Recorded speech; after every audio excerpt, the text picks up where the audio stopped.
Hello folks, welcome back to the Bizzle's board games, here with Lords of Waterdeep, baby. Oh yeah, one of the classics that keeps getting better. This is the first Euro-style game, although there's a lot of translation mean things you can do in this game directly or indirectly to other people that also add a social deduction and social tension aspect to the game. And it has amazing theming. Just look at this box. I mean, it's a work of art by itself. Now, this game came out in the sort of early teens, like 2012, 2013, 2014, something like that. But it kept gaining popularity over time. And if this had been released even, let's say, 15 years ago, when Euro games were getting very popular, it probably wouldn't have done great, or at least there are some things working against it. And this will be my intro into introing the game, and then I'm going to get you right to the board, because it is a beautiful board and a gorgeous game production, top to bottom. So here's what was working against Lords of Waterdeep. One, it's Dungeons & Dragons themed. Now, you could play this game and think it's just a fantasy theme, and if you didn't see the Dungeons & Dragons logo, which is, by the way, I mean, not very big in the bottom, and it's not like it's covered with Dungeons & Dragons logos, even if you didn't see the Dungeons & Dragons logo, you'd be like, oh, this is a cool fantasy theme with a worker placement game, which is the second reason that this game might have failed, even 10 or 15 years ago, is, Euro games were getting popular, games like Catan and Alhambra, which are, resource gathering games, building an engine, as they say. Sometimes with Catan, actual area of control, like in old Risk games and so forth, but with trading and, in Catan, the classic, I roll a die, and three of us are touching the space, and so we all get resources, but I get the most, and it's my turn, or whatever. Things which help you more than other people, but it sort of help them, but with some of the games, it's a direct FU to the other person. That's a classic Euro game, and Lords of Waterdeep has all of that. So, but in general, if you said, you were going to be mostly moving cubes around, drawing cards, playing cards, moving guys, taking cubes, taking money, spending money, people might not be so interested, but when you see the production, but specifically the, much better theming than just to paste it on D&D theme, which they totally could have done, but it's very subtle. It's more in the feel and the taste of it, the flavor, as they say. But some of the mechanics, like building your own buildings, that you benefit from, but other people can also benefit from, but they don't want you to benefit, so do they go to the building even though it benefits them? It builds great tension, and then the intrigue cards, which we will end with, which are cards that you play to give yourself resources, to take resources from other people, sometimes to give yourself 2, but someone else 1. So who do you pick? Are you playing favorites? Is it strategic? Is it your friend? Is it the cute girl? So it has that sort of weird, like, resistance-esque social deduction thing that games like this have. And because a lot of it is just getting resources and, building your own quest tree and going through quests and spending resources and getting victory points ultimately from quests and building buildings and so forth, it has a ton of social interaction to it. So you add the beautifulness that you're about to see, social interaction, and what I think is just a really fun and addictive, like with Star Realms, just central economic mechanic. And I play it on my iPad all the time, even though I'm so good at this game in terms of the iPad that I can have 3 opponents on super hard level and win almost every single game. And the games I lose by like a point and so forth. And you'll see why, actually, unlike Star Realms, this is much harder to simulate from a computer perspective, meaning, the tablet experience, while fun and addictive in its own way, and you get the beautiful board and the beautiful cards and the beautiful theming and everything and the great dynamics and mechanics, but you cannot replace, unlike Star Realms, you can't, in this game, fully replace the human side. So I'm going to take you to the board really quickly. I just want to show you the rule book, or what I call the manual. It's not very long. How do I get a good shot here? You can't really see it. It's not very long. It's like technically 24 pages, but a bunch of it's just like, here's how you set up.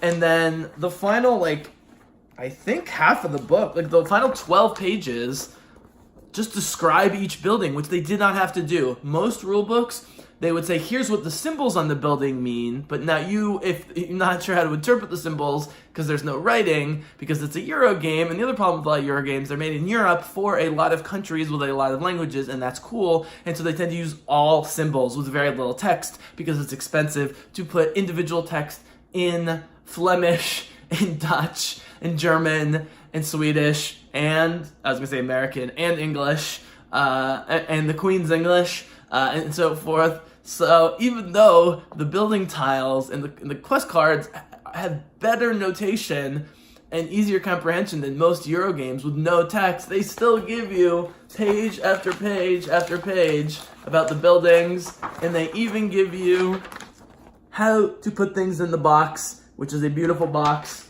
and a absolutely beautiful, let me go grab it real quick, insert.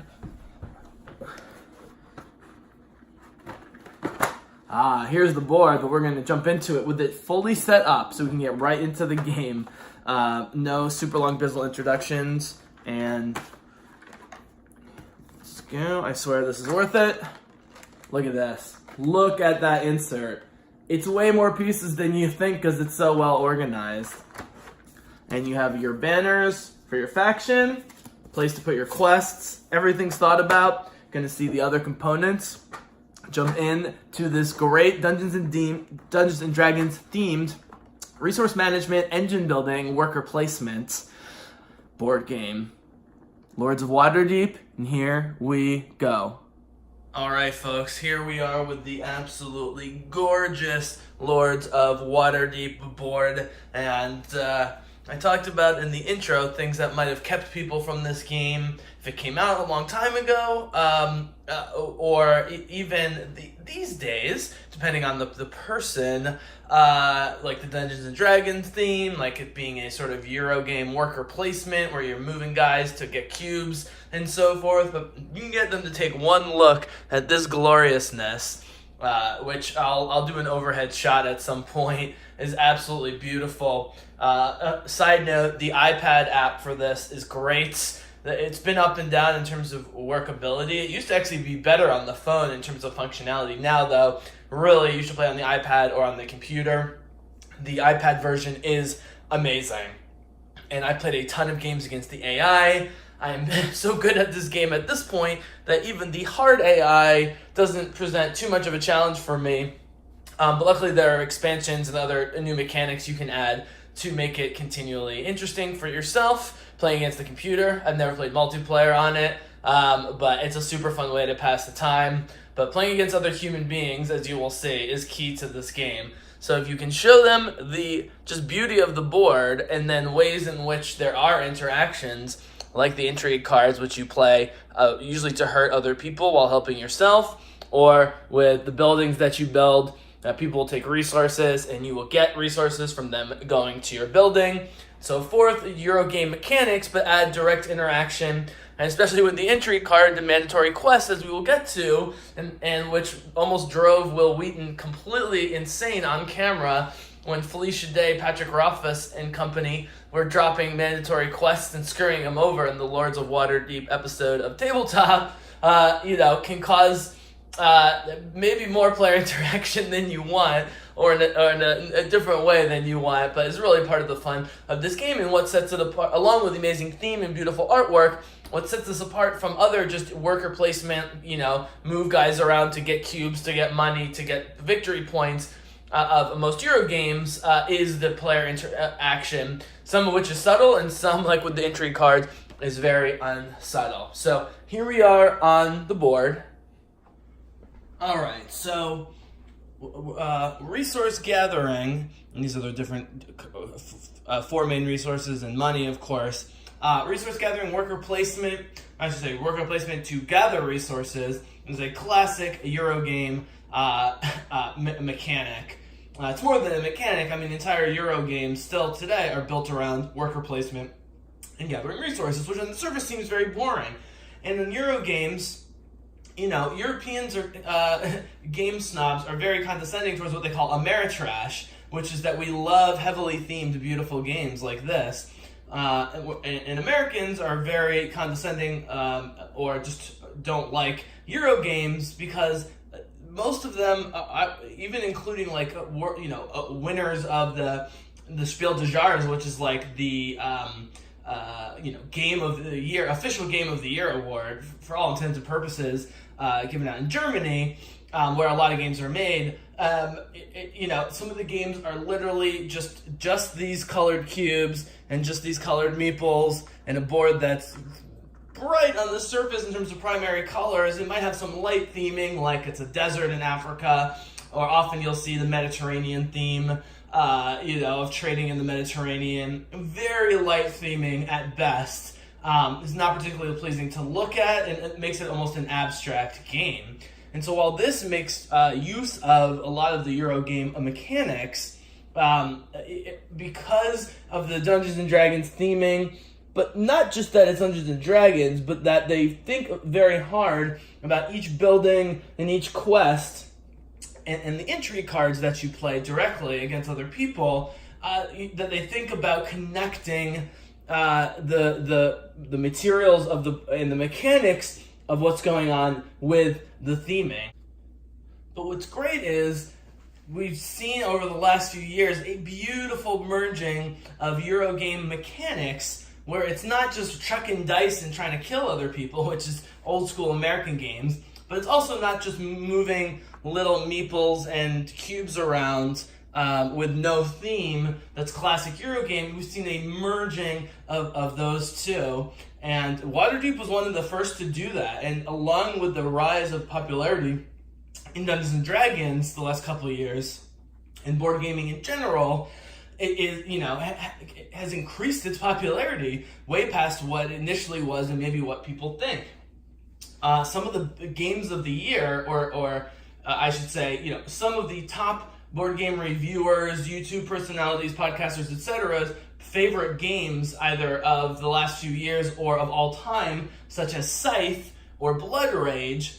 Scythe is like this post-apocalyptic, post-World War I alternate history where mechs are fighting, dire wolves and so forth. Beautiful artwork. Is really, again, just a area control and resource management game. Blood Rage by Eric Lang, which has these huge, gorgeous miniatures that looks like it's an old school Ameritrash, as they call it, war game where you just attack each other and roll dice. It's actually a card drafting, area control, and resource gathering and engine building game, all of which are Euro mechanics, but they put this amazing Viking theme. But the best ones, like Blood Rage, Scythe, and here with WATERDEEP, they do a great job of connecting the Euro mechanics with the American-style heavy theming and, of course, beautiful artwork. Components just keep getting better and better. And so while some of the big box board games, as they call them, cost between $60 and $100, it's actually not that much money for what you're getting in those packages. And sometimes you can get ones like Blood Rage with those giant miniatures I was talking about for like $40 on sale, which is partially because they're moving more units and so they can price it cheaper, and partially because it's just getting cheaper to make components. And of course, like any industry, when you add more people into the production capacity, it gets cheaper to make things per unit because you're making more of them, and so the investment, blah, blah, blah, blah, blah. You know what I'm talking about. Like PC computers getting very cheap in the 90s and continually since then, and so forth. And so the components keep getting better and more beautiful. It's almost hard to believe that this game came out to somewhat great acclaim and certainly great popularity back in, I think, 2012.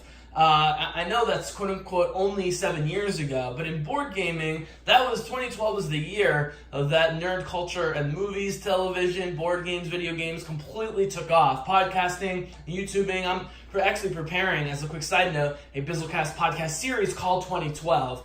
The Avengers came out in 2012. The Dark Knight trilogy ended in 2012. YouTube as an actual channel, as like a full-time job for people, really took off in 2012. Twitching, it was in its early days, but that really started getting going with live playing of video games in 2012. So it's not a coincidence that this came out around that time, but this was very much ahead of its time in terms of, again, combining these strong theming and beautiful artwork that's traditionally we see in American games. It's not that European games aren't beautiful. I mean, companies like Days of Wonder and other European companies do have beautiful artwork. It's just that they don't necessarily prioritize theme or, great looks, depending on your aesthetic, over, what they consider amazing gameplay or so forth. And I'm down with that. For small card games, or smaller board games that aren't this involved, I'm cool. With games like Splendor and Jaipur, which I might do,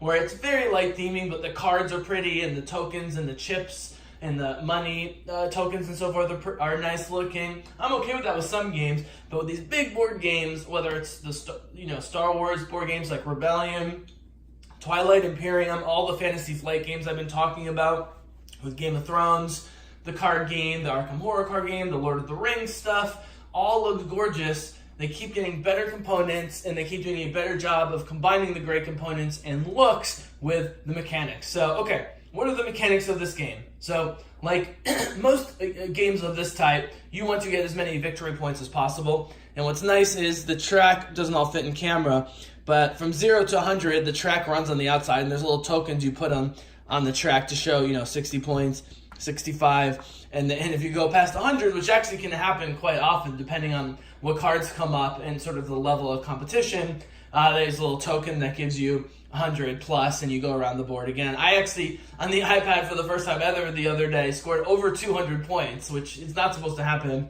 in Lords of Waterdeep, especially in a 4-player game. I managed to make it happen with one of the character cards that we've got here, the Builder, who I'm going to talk about, who's a special character. But essentially, you have the 4 factions here. You have the Knights of the Shield, you have the Harpers, you have the Red Sashes, and you have the Silver Stars. Or as Felicity, I almost said Felicity Jones, as Felicia Day says, because she was the Silver Stars, Silver Stars. In one of the great YouTube episodes of anything of all time is, again, Will Wheaton losing his mind. Go check out Will Wheaton's Tabletop Lords of Waterdeep episode, the extended edition.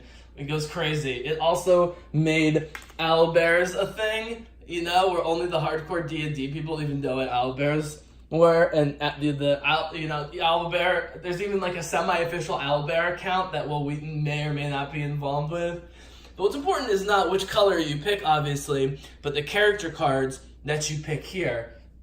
And the character cards, with one exception, the Builder, who I'll get to here, character cards all specialize in 2 types of quests. Now, there's 5 types of quests.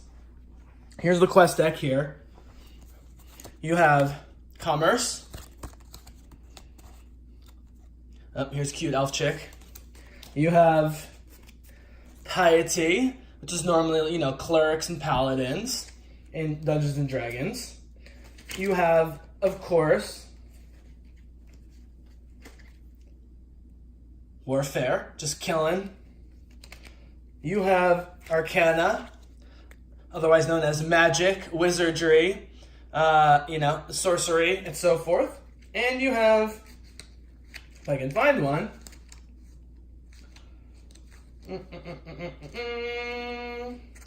Skullduggery, thieves and rogues, and often bards, and so forth. They're each colored, and for the most part, they have a correlation with the cubes, the resource types. Orange stands in for warfare. White stands in for piety or cleric stuff. Black is thievery, skullduggery, and purple's arcana. Now, there's not one for commerce. The money would represent the commerce, so you do kind of have 5 resource types for the 5 types of quests and just theming of the game, and what you have to pay to complete the quests, which is mostly how you score points. You also score points by buying buildings and putting them on the board. Let me move these down a little bit. But for the most part, you score points via quests. But as I said, all but one of the characters specialize in 2 of the 5. So we have, it's just great artwork. Classic, corny, but really well done artwork. Durnan the Wanderer, he gets 4 extra points at the end of the game for every commerce and warfare quest.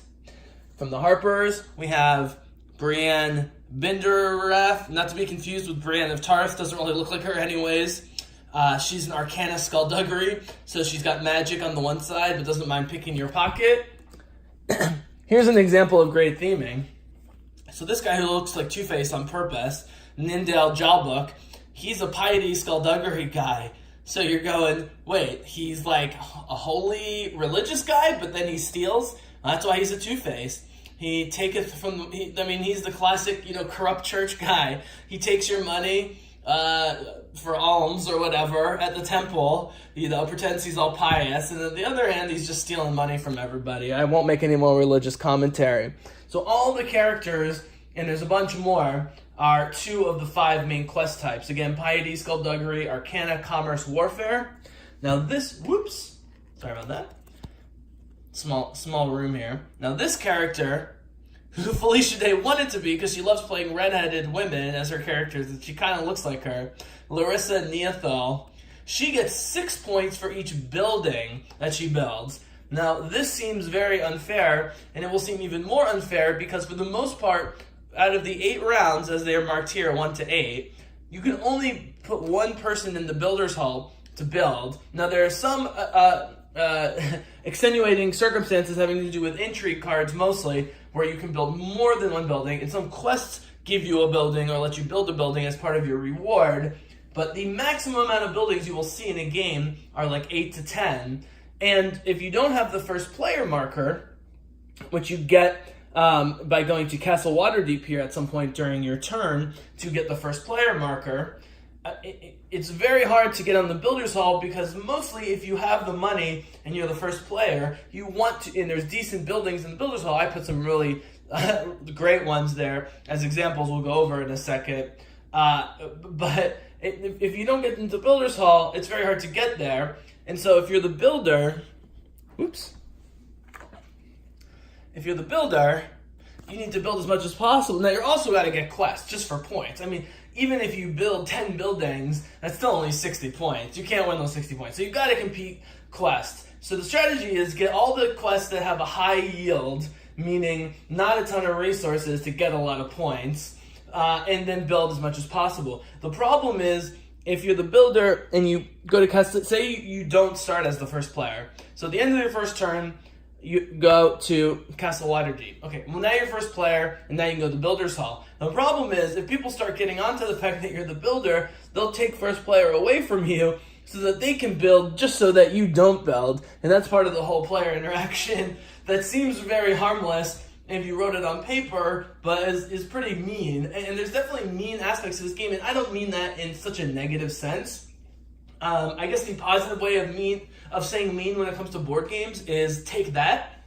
And there's definitely some take that. Sometimes it's just blocking people from getting a certain resource. Sometimes it's blocking them from getting a building. And then, of course, the intrigue cards where you can you take away stuff directly from people, make them do stuff they don't want to do, and so forth. And so the builder's a bit of an exception. If you know what you're doing with the builder and you're an experienced player, that was how I got 200. This builder was how I got 204 points in this game, which I've never seen and never happened to me.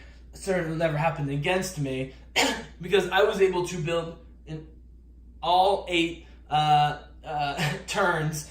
I was able to build. That's partially because the AI, while the AI on the iPad is not terrible, it does not pick up on the fact that you're building every turn. So that would never have happened in a normal game, and that's why this game, while fun on mobile devices and your computer, is ultimately you have to play with other people to fully enjoy because of things like that. Because there is a sort of social deduction about the whole thing of like, okay, this guy seems to be taking a lot of commerce and warfare, but is that his main thing? Is he just trying to get good quests no matter what kind they are? Is he trying to throw us off?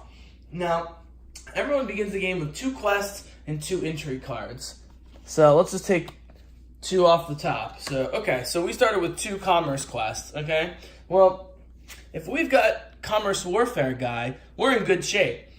Because one of these is 15 points, which is excellent, and one of them is 9 points, but you also get 4 black cubes, 4 skullduggery cubes, and by the way, cubes at the end of the game are worth a point, and money is worth half a point. So every $2, you get a point. So really, this is 9 plus 4 is 13 points, and I'm getting 4 because commerce is one of my specialties at the end of the game. 17, and there's a card that says if you complete this quest, get 2 points for each commerce quest, so I can get almost 20 points on this supposed 9-point quest. So I'm in good shape right from the beginning. Usually you're lucky to get 1 of your 2 specialties out of the 5, and often you'll get none, and so getting quests early on is a big part of the game. Quests go here when they're discarded. So here's the fun part. Well, the intrigue cards, which I swear we're going to get to, are kept hidden from other people, are in a club. You don't show it to anyone until you play them. Quests are taken and kept face up on your side. And again, this is part of the sort of bluffing side of things, is that a lot of players are either too shy, don't want to bug other players, but if you can ask someone at any time to show you their cards if they're sitting at the other side of the table and you can't see them, so you can see what they're working up for, and you can also see what resources they're taking in order to complete that card. So here's one that shows the thematic nature of the game. Prison Break. It's a skullduggery quest. Obviously, you're not supposed to be breaking out people from prison. It requires quite a bit of black cubes because it's thieving and, illegal stuff going on. It requires a couple purple cubes, Arcana, which I suppose maybe the prison has a magical lock of something, or you need a wizard to disguise your presence. And it costs a couple bucks because you probably have to pay off someone. But not only does it give you 14 whole points, which is a lot for a quest with not too many resource requirements, it gives you 2 orange cubes to show that you've just released a bunch of, warriors. They're in jail, so theoretically they're criminals, or at least considered criminals. So you release warriors, and some of them are going to fight for you now, and so you get warfare, and you can immediately play an intrigue card. So your skill as a thief and a jailbreaker has led to you to be able to do an intrigue card, which is the equivalent of it's equivalent of an intrigue in Game of Thrones. It's a sort of backhanded, subterranean, metaphorically or literally action, because there is a subterranean aspect to WATERDEEP, which I don't know if I mentioned this point, is from the Forgotten Realms part of the Dungeons & Dragons universe, which is the main thing that people play and use and are familiar with in Dungeons & Dragons, is Forgotten Realms. And there's an expansion to this whole set called something of the Undermountain, Skulls of Skullport, Undermountain, something. It adds some extra boards, quests, and so forth. I think this game is perfectly, especially for 3 or 4 players, perfectly balanced and does not need an expansion. The expansion is way too expensive. There's too many spaces, and so the competition for the spaces is less interesting. But the world building, that there's a very corrupt underworld on top of this shenanigans that are already going on in the main part of WATERDEEP, is fascinating. Again, in the manual, every single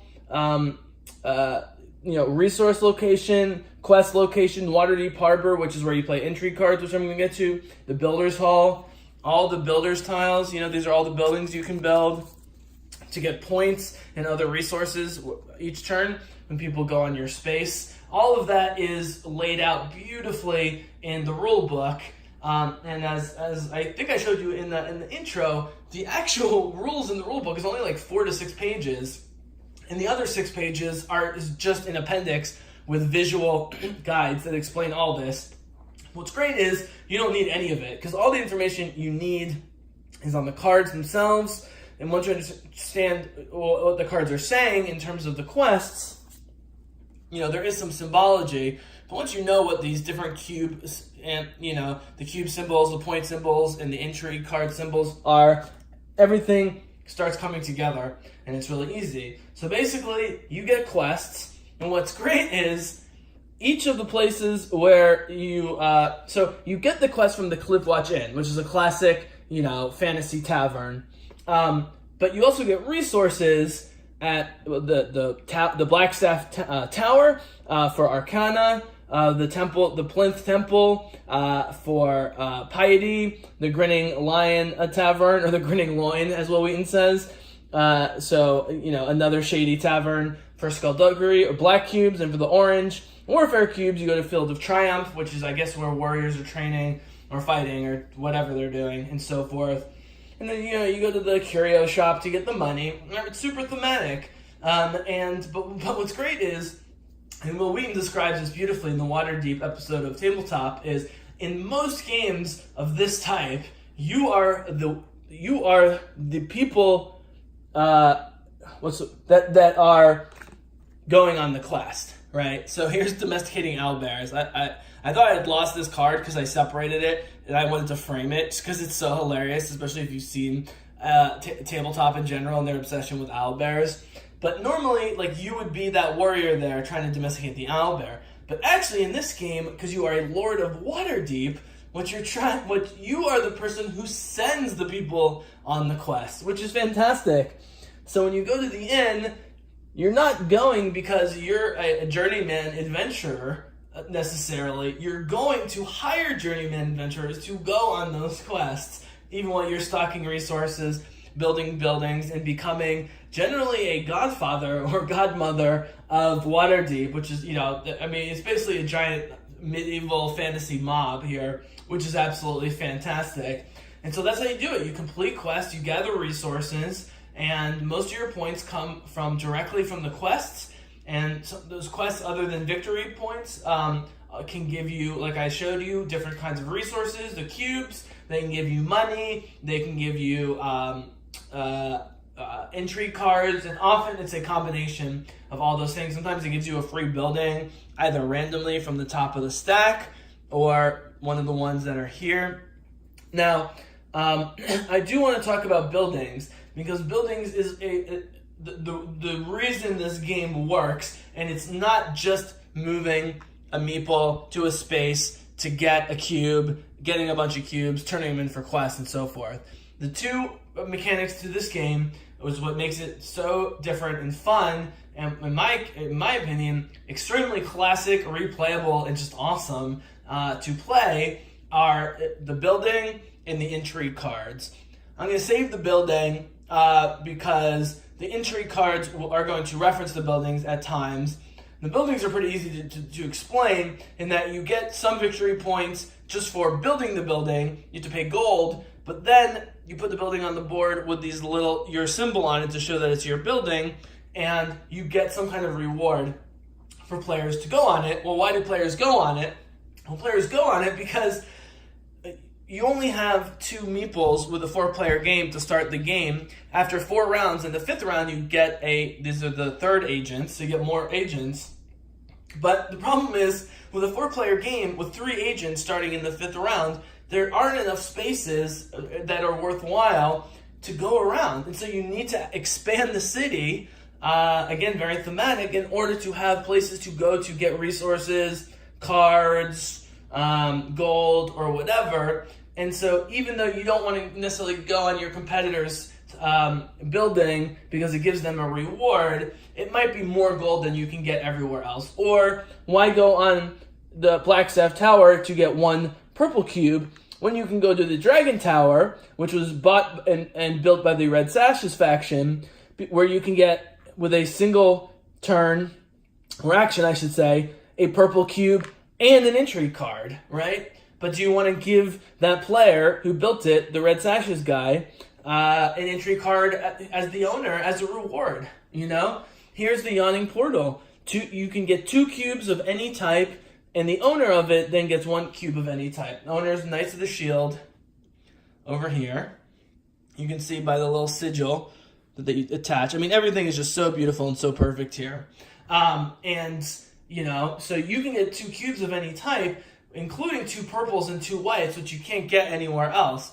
The orange cube, depot, and the black cube depot, you get 2, but purple and white are much harder to come by, which makes Piety and Arcana much higher difficulty level in this game. Once you know what you're doing, you can still win just as surely, or at least have as good odds, because the quests tend to require fewer white and purple cubes for those quests that require it, but nevertheless you only get one.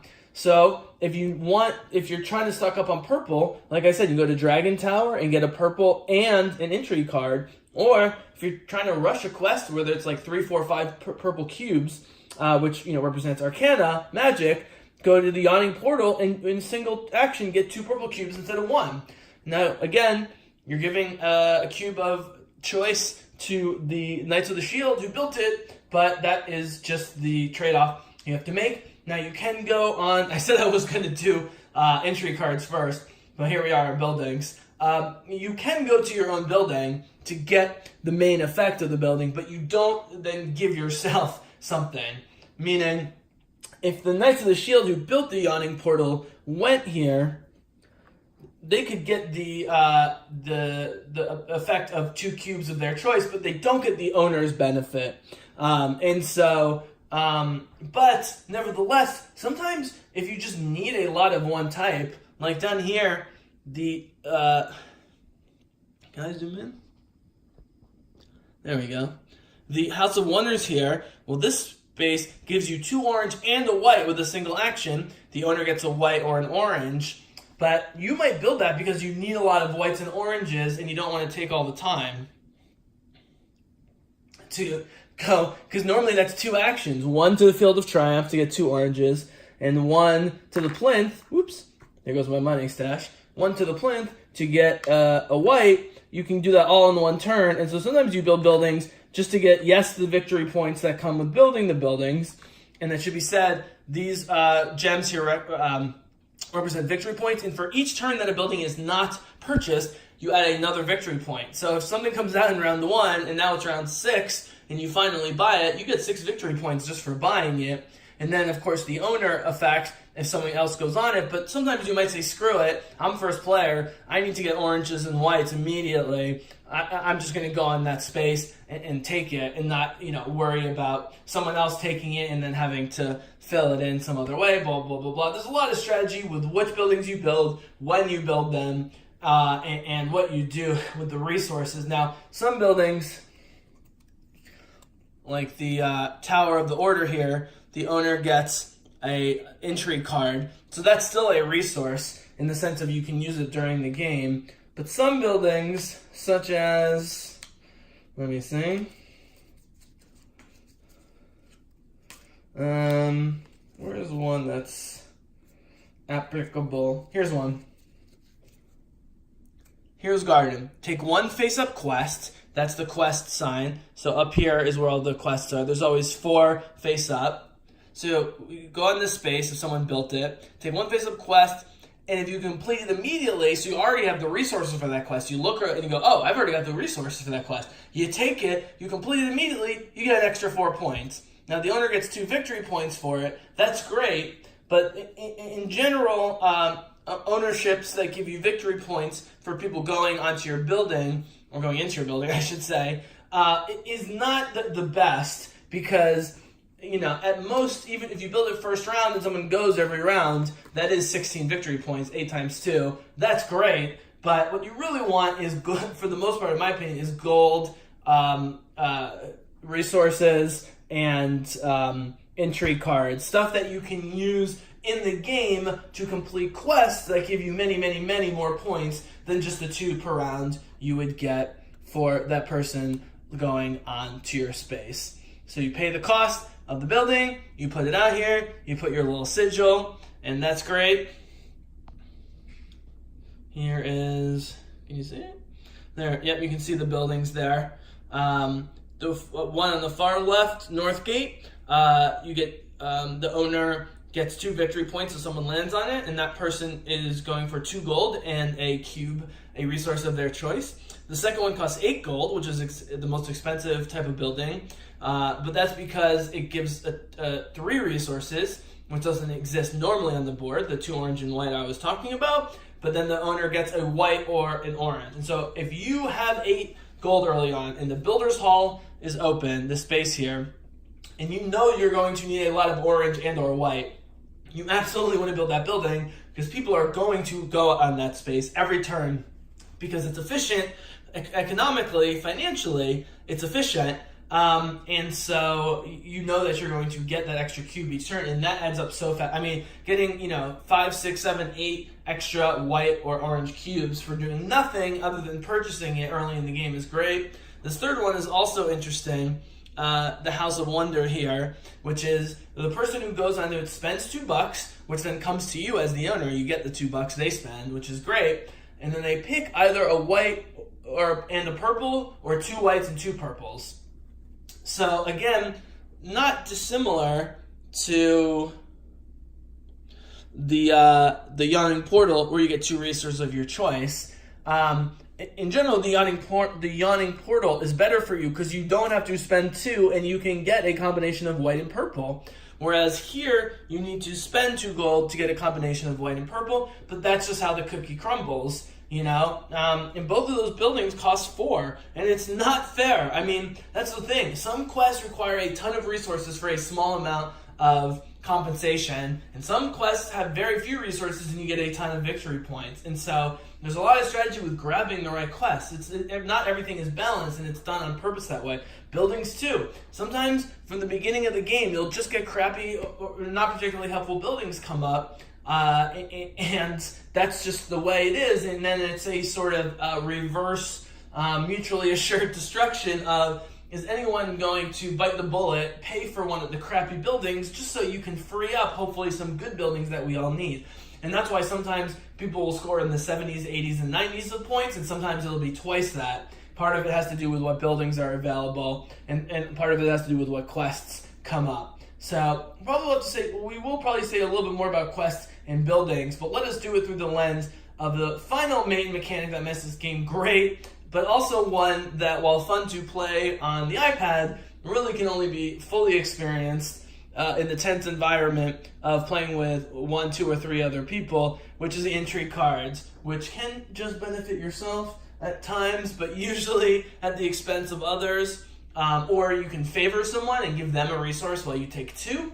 Or sometimes with the mandatory class, which we will get to, just straight up screws them over. So let us jump into the intrigue cards, and then we will do final thoughts with the wrap up. Alright guys, well here's one last look at this gorgeous table and setup here. I actually want to talk about the intrigue cards, which are the final but very important component and what makes this game so unique, but also cause tension and otherwise kind of a Euro resource management type game. I want to do them when I flip the camera around as part of my wrap up and outro, so you can see my beautiful face, but just easier to show the cards that way. I also want to show you some more of the quest cards and how thematic they are. When you really think about it. Again, you don't have to think about this game as more than just a resource gathering Euro game with a Dungeons & Dragons theme, but it is not pasted on, and you can feel it whether you decide to dive into it or not, or whether you're familiar with Dungeons & Dragons or not. The first time I played this game a couple of years ago, I definitely knew Dungeons & Dragons because, as you guys probably know if you follow me at all, I'm a crazy fantasy reader since I was a little kid, including books from the Dungeons & Dragons universe. But I wasn't specifically like watching D&D online a couple years ago, and now Critical Role's, the biggest thing ever, and everyone's playing Dungeons & Dragons, which is great, and you get more into the theme, and some of this stuff starts making more sense. So I wanted to show you really quickly, though, where you play the intrigue cards, because that's important, is here at Waterdeep Harbor. You put your guys here. And what's unique about Waterdeep Harbor, let's see if I can zoom in. There we go. What's unique about Waterdeep Harbor is it's just like moving anywhere else. You go there, you play an intrigue card, you do what it says. I'm going to show you a few of them. But then, after everyone else has moved their meeples, so, again, you start with 2 apiece. I just have it on the board there, 2 apiece. And then after 4 rounds, halfway through, you get a 4th meeple. I'm sorry, a 3rd meeple with 4 players, which is the way this game should be played, in my opinion. If it's fewer players, you get more pawns. But I think 4 is the way to go. Once those people have moved their 2 or 3 meeples to other spaces, either buildings, for quests, for resources, for buildings, whatever it is, after that's done, then the pawns in Waterdeep Harbor get to move somewhere else. Now, you might be saying, okay, well, by the time you get to by the time you get to move once more your pawn from Waterdeep Harbor, yes, it's cool you got that effect, but there's not going to be that many spaces open, especially in a 4-player game after round 4 where they have 3 apiece. So that's 12 meeples that have already moved, not including the ones in Waterdeep Harbor. Zoom in there. There we go. But trust me, by the time you get to round 5, when you get the extra meeples, there are going to be a bunch of more buildings on the board. At least 4, 1 for each round, for the most part. And so there will be spaces open, and even if it's just taking a quest or getting, a purple cube, which you'd maybe not need at the time, but you still have 4 rounds left, so maybe you're going to need that purple cube and it's valuable because you can only get 1 purple at a time as opposed to, orange and black where you get 2 at a time, blah, blah, blah. There's lots of strategic ways you can do things. But generally, if you can get resources or cause an important effect at Waterdeep Harbor with the intrigue cards, which I'm going to show you some of when I turn the camera around, it's more... If you're looking at it in terms of sort of financial economic efficiency, it makes sense to always play cards in Waterdeep Harbor, assuming it's helping you, because there will be something. And you don't always have to go to Waterdeep Harbor, but sometimes you'll have a ton of intrigue cards and move two players to Waterdeep Harbor and then see what's left on the board. Especially if there's lots of buildings coming out, there will be spaces to go to. Now, in games where there's not a lot of buildings coming out, then people won't go to Waterdeep Harbor as much because there won't be as many spaces to go to. But in most games, if people know what they're doing, they'll be building buildings, and there'll be someplace you can go. And if you end up with a bunch of purple cubes at the end of the game that you didn't use, they're worth 1 victory point apiece. So it's really not the worst thing in the world to just stock up on resources. And like I said, the dollars here, again, really nice touches. The ones that look like Cheez-Its, God, I'm really blanking here. The square one there is worth 1, and these beautiful crescent moon-shaped ones with the hole in the middle are worth 5. All the little details are absolutely amazing in this game. And, I could... You know what? Why don't I just take you on an overview, a flyover, if you will, of the board without blocking the camera. And then I'm going to just show you really quickly my table now that I've got the new Game of Thrones, which you can't see here because this thing takes up the whole thing. Now I got my new Game of Thrones play mats. I'll show you that real quick, and then I'll flip the camera around. We'll talk about entry cards. I'll show you a few more interesting plot quests, or just quests in general, and then we'll do final thoughts. So here's the board. Here are the factions. Here's where the buildings go. Here's probably the hardest part to see. This is where the quests are. There's always 4 face-up quests. That's the draw pile. That is the... let me adjust the light here real quick. That is the discard pile for completed quests. When you go to get a quest, there's 3 spaces there. The Cliffwatch Inn. You can take a quest, get 2 gold. You can take a quest and get an entry card. Or if you don't like any of these, but you need a new quest, you can wipe the board and then take, hopefully, all 4 of those will be gone, replaced by 4 more from the quest deck, and hopefully one of them will be better than the 4 you just wiped. There's other ways to get quests, like from other quests or entry cards, but that's primarily it. Here's some more of the buildings. I mean, just look at the art of this game as my shadow hovers over. Here's the round markers, the Builder's Hall, the entry cards, and Daenerys Targaryen. Just saying. So let's talk about entry cards, and we will do wrap up on this phenomenal game. All right, y'all. Well, here's one last look at this gorgeous board without the pieces on it. Really beautiful. And the iPad, computer, iPhone version of the game, they even have like the ships in the harbor are like sailing around, and they've got like dragons flying. It's absolutely great.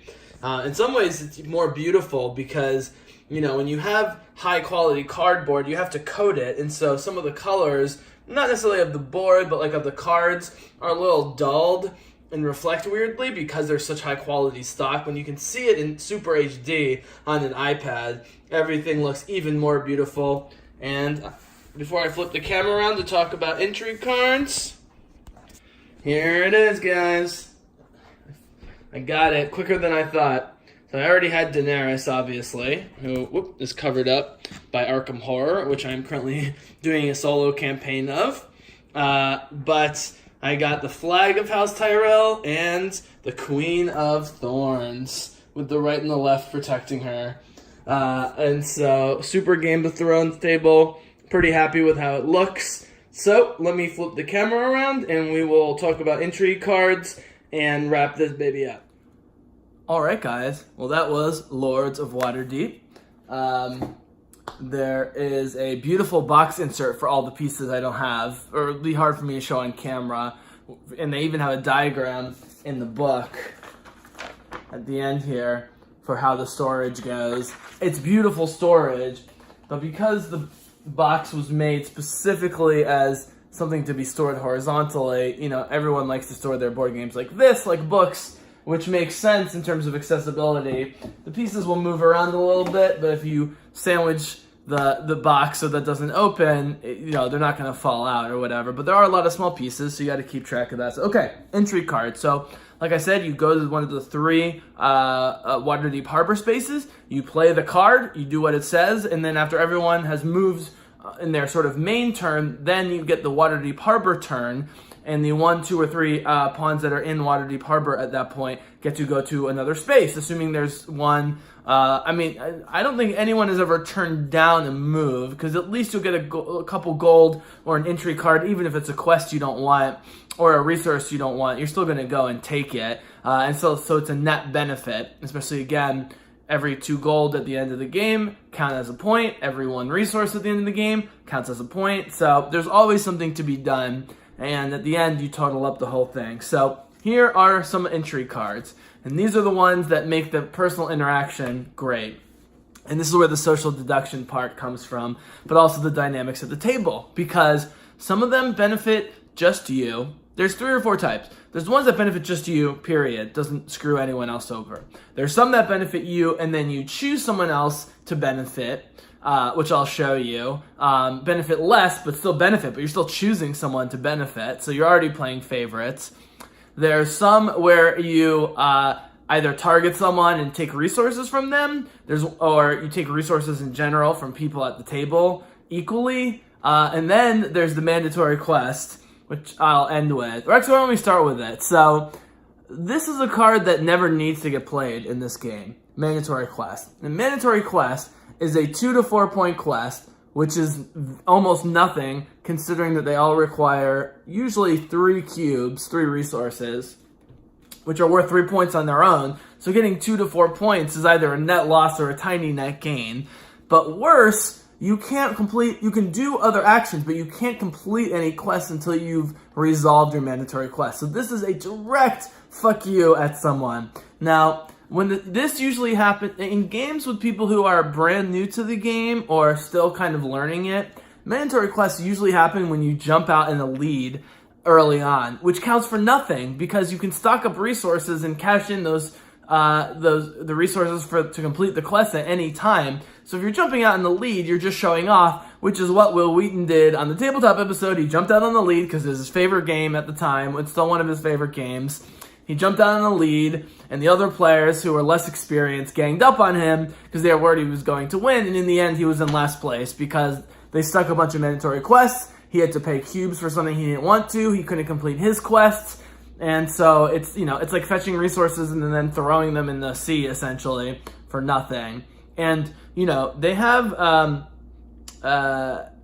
names like Stamp Out Cultists, but these are never thematic, and they're not meant to be thematic. This is just a straight fuck you card, usually because you don't like the person jumping out an early lead, or it's possible late game if it's tight and you see someone, because again, entry cards are closed to everybody, but the quest cards are open to, people can see what quest you're working on. Now, once you complete a quest, it goes face down. so that people can't point count in terms of, well, I think you're an Arcana Commerce guy, your secret character, which is also not revealed. I think you're getting Arcana Commerce extra points, but I don't know how many quests, I forget how many quests you've completed. If you're paying attention, you can be like, that person's completing a lot of Arcana Commerce quests, I should probably be suspicious. But that's just how it works. These quests go face up, and so you can see what people are doing. So you don't have to wait for someone to cash in their resources, get a bunch of points, and then drop a... Where is it? And then drop a mandatory quest on them. You can see that they're just taking very high-value quests and, and sucking up resources and waiting to cash it in, and it's like the same thing. So, again... Like the Resistance, with the social deduction aspect of it, the more you play it, the more it gets meta upon meta upon meta, because now it's like, say I'm playing with 3 friends who I play Waterdeep with all the time, they're going, well, normally Bizzle does this when he has this kind of player, or he's got the builder, and so he's building, or he's the builder, but he's pretending not to be building because he wants to throw us up. And so there's the whole social deduction side. But it's through the entry cards that happens. So let me show you an example of the 3 or 4 levels. So one is just utility, which is take 4 gold, or 2 orange, or 2 black, or 1 purple, or 1 white. That literally just helps you, does not screw anyone else over whatsoever. Just taking resources, and you go, well, I can do that on all the other spaces. Yes, but with Waterdeep Harbor, when you do it, you get to take another move at the end of the round with that same pawn. That's why you do it. This is always fun. The card draft, aka bidding war. You pick as many cards as there are players. So let's say there are 4 players. You pick 4 cards, and you go yourself, and then around the order, counterclockwise to your left, past the duchy to the left-hand side, and do a card draft. This is similar to swiping all the cards that are face up at the Cliffwatch Inn that I just showed you, and hoping that 4 new good quests come up. But again, going to Waterdeep Harbor, you get another move, but hopefully when you need a quest, rather than quote-unquote wasting a move by picking up a face-up quest, you can pull one through Waterdeep Harbor and then still have another move to get resources towards that new quest. Again, this doesn't hurt anybody. It just helps you and can actually help other people if they're looking for quests that you're not necessarily looking for. Here's a call for adventurers. This straight up helps everybody. You get 2 resources of whatever you want, and everyone else gets 1 of whatever they want. So this is like, you want to play this card either early on to get in people's good favor, or late in the game when they're getting mad at you. Maybe you play this to satiate them, or not satiate, to prevent them from coming after you, maybe, if you think they're coming after you. This is a fun one. This is a late game quest called Change of Plans, where you can discard any quest, one that you know or you'll never complete, late in the game, or whenever. You get 6 points. And everyone else can discard a quest they're not doing for 3 points. So everyone's going, cool, I'm not going to complete this quest. They just used the turn on Waterdeep Harbor to play Change of Plans, but I'm never going to complete this quest because it's a 4-point Arcana quest, and I'm not an Arcana person. I don't feel like getting purple cubes all game, and so I'll discard it and just get 3 points for nothing. Now this is called an attack, but it's not actually a direct attack. It's called Bribe Agent, and you pay $2, and you can play on any space that someone else is already at. So normally, obviously, you can't play at a space anyone's at. That's part of, resource gathering, worker placement games is only 1 person per space, and it's very clear it's 1 person per space. This allows you to do it. It's not an attack because it doesn't really hurt anybody else, and you have to pay $2 to the bank to do it. But especially late game when people have a lot of pawns on the board, and maybe they're going to Waterdeep and then moving them again. So let's say you're on the 14th or 15th or 16th action of a round with all the pawns and so forth, and you really need to get on that space with maybe it's that building with 2 orange and 1 white. You can play that to do so. Okay, here's where the favoritism comes in. This indirectly screws other people over. So this is called good faith, and this says take 2 white cubes from the supply and place them in your tavern. Choose 1 opponent. That opponent takes 1 white cube. So you're not screwing people. So let's say there are 4 players. the 2 players who don't get the white cube that you give away to someone else here aren't getting screwed over in terms of losing resources, but you are definitely helping that person. Now you can, who you do give the white cube to. Now you can play this strategically. So white cubes tend to be associated with piety. Now there's plenty of quests that aren't piety quests that use a white cube. But let's say you suspect very strongly that someone's like a warfare skullduggery guy, which is almost all black and orange cubes for their quest. And you can see that they're not collecting white cubes. You might give it to them strategically, knowing that they don't really need it. Yes, it's a victory point at the end of the game, but they're not using it to score a 25-point quest. And so you give it to them, or you are playing favorites and you give it to someone who does need it. Maybe someone who was angry at you before, or maybe you're teaming up on someone else. I mean, it's not risk in terms of teaming up on people, but it is kind of teaming up on people directly or indirectly. Now, here's one called free drinks. This just takes 1 cube from someone else's tavern, from someone else, and takes it to yourself. So you go, okay, why don't I just take the damn cube? Especially if it's orange or black, I can go on the orange or black space and get 2 of them with 1 action. Why would I get 1 orange cube with this action? Well, first of all, again, going to Waterdeep Harbor to play the entry cards, you get another move. So you're going, I already have my next move planned. I know someone's not going to be on that space, so I'll take it here. But if you can see that if it's the last round and someone needs 8 oranges to complete a 25-point mega quest, and they have 5 or 6, and they might be able to pull it off, you take that 1 orange and you can completely screw them over. So that's a benefit yourself, but also screw someone else over.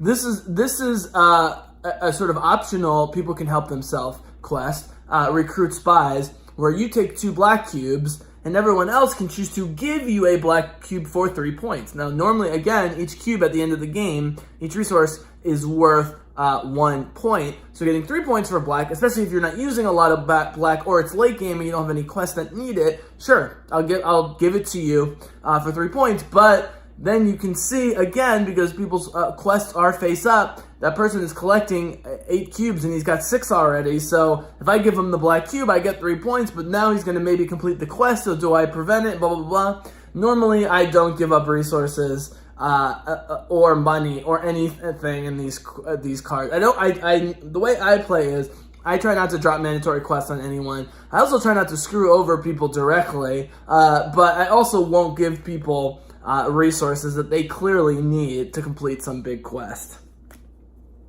Here's one called Assassination, where if other players have 1 or more black cubes, they have to remove 1. Now, this does not come to you. This goes back to the bank, back to the supply, as they call it. But if they can't, then you take $2 for each person who can't do it.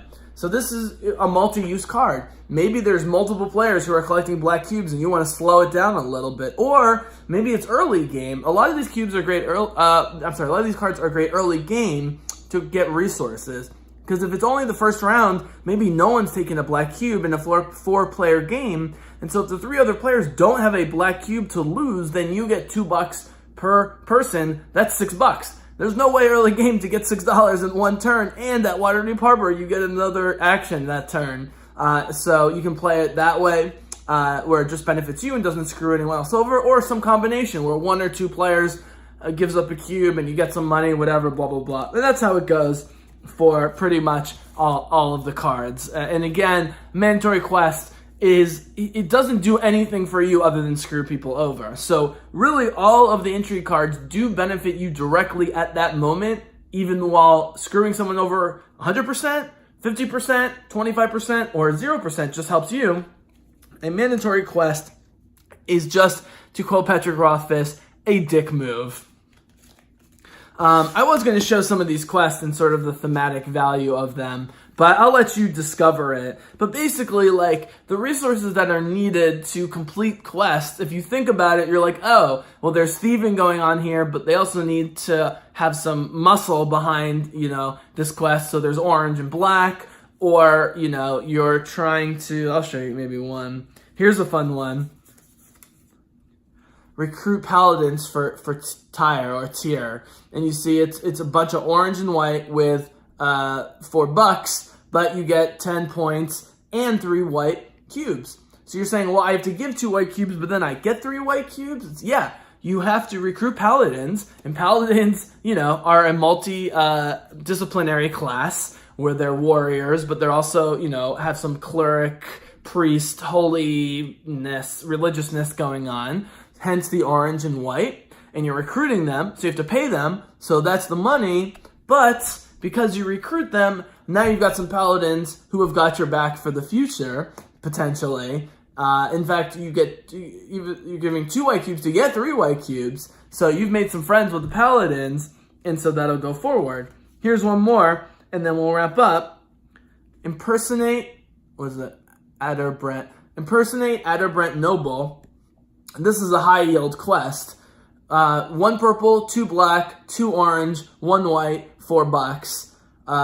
That's really easy to get over just 1 or 2 turns for 18 points and 2 intrigue cards. So you say, well, why the 2 intrigue cards? Well, you're impersonating the nobles, and the intrigue is what the Game of Thrones nobles do all the time, for example. And so because you're impersonating the nobles, you get to act like you're a noble person, even though you're just a scummy, merchant or slumlord or whatever. And you're impersonating them, and so you get to act as if you're royalty or nobility, hence playing the intrigue cards and so forth. So that is Lords of Waterdeep. I hope you guys enjoyed it. This is one of my favorite games. Again, it's one that is very fun on the app, but with all the intrigue cards and the buildings and the social deduction and the human relations stuff, is really best played with people 3 or 4. 4 is optimal. You can go up to 5 with expansions, and if you have the expansions, you can play longer games with more pawns, but I think this is perfectly balanced for 3 to 4 people. It's actually fine with 2,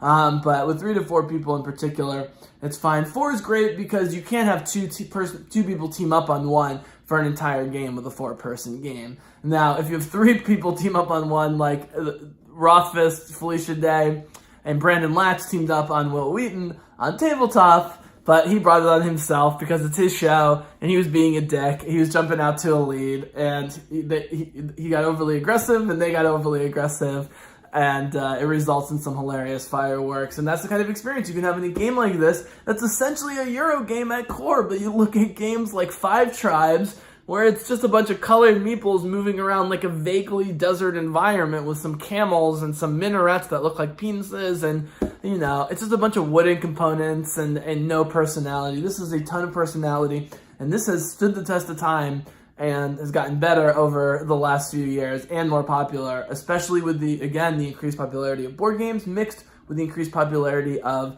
D&D. And so the fact that it's a Euro game with a D&D